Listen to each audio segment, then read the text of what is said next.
श्री हरि। कार्तिक मास महत्व का 7वां अध्याय।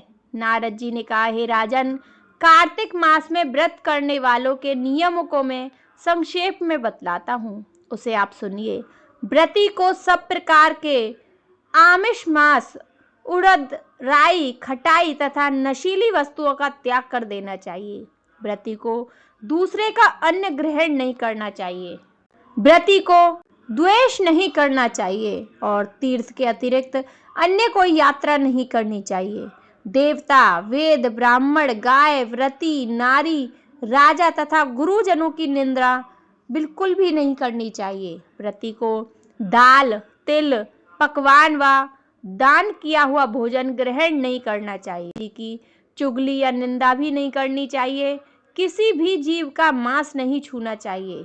पान, कत्था, चूना, नींबू, मसूर, बासी तथा झूठे अन्न का भी प्रयोग नहीं करना चाहिए।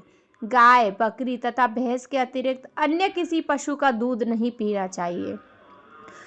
कांस्य के पात्र में रखा हुआ पंचगव्य, बहुत छोटे घड़े का पानी तथा केवल अपने लिए ही पका हुआ अन्न प्रयोग करना चाहिए। कार्तिक माह का व्रत करने वाले मनुष्य को सदैव ब्रह्मचार्य का पालन करना चाहिए। उसे धरती पर सोना चाहिए और दिन के चौथे पहर में केवल एक बार पत्तल में भोजन करना चाहिए। व्रती कार्तिक माह के केवल नरक चतुर्थी, जिसे छोटी दिवाली भी कहा जाता है, उस दिन शरीर में तेल लगा सकता है। कार्तिक माह में व्रत करने वाले मनुष्य को सिंघाड़ा, प्याज, मट्ठा, गाजर, मूली, काशीफल, लौकी, तरबूज, इन वस्तुओं का प्रयोग बिल्कुल नहीं करना चाहिए। रसवला, चांडाल, पापी, पतित, व्रतहीन, ब्राह्मण दोषी और नास्तिकों से बातचीत नहीं करनी चाहिए। भगवान विष्णु को प्रसन्न करने के लिए अपनी शक्ति के अनुसार चंद्रायन आदि का व्रत करना चाहिए और उपयुक्त नियमों का पालन करना चाहिए।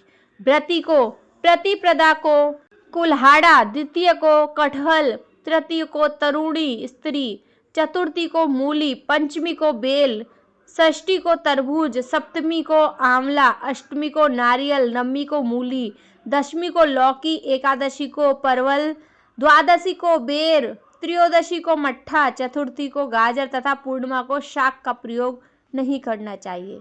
रविवार को आंवला का प्रयोग नहीं करना चाहिए। कार्तिक माह में व्रत करने वाला मनुष्य यदि इन शाकों में से किसी शाक का सेवन करना चाहे तो पहले ब्राह्मण को देखकर ग्रहण करें। यही विधान माघ माह के व्रत के लिए भी किया गया है। देवोत्थनी एकादशी में पहले कही गई विधि के अनुसार नृत्य, जागरण, गायन, वंदना आदि करना चाहिए। इसको विधि पूर्वक करने वाले मनुष्य को देखकर यमदूत ऐसे भाग जाते हैं जैसे सिंह की गर्जना से हाथी भाग जाते हैं। कार्तिक माह का व्रत सभी व्रतों में श्रेष्ठ है।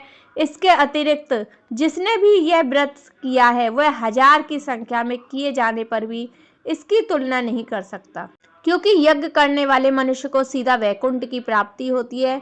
जिस प्रकार राजा की रक्षा करके अंगरक्षक कहते हैं, उसी प्रकार कार्तिक माह का व्रत करने वाले की रक्षा भगवान विष्णु की आज्ञा से इंद्र आदि देवता करते हैं।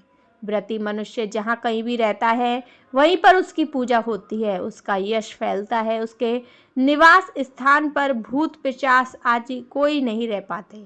विधि पूर्वक कार्तिक माह का व्रत करने वाले मनुष्यों के पुण्यों का वर्णन करने में ब्रह्मा जी असमर्थ है। यह व्रत सभी पापों को नष्ट करने वाला, पुत्र पौत्र प्रदान करने वाला और धन धान्य की वृद्धि करने वाला है।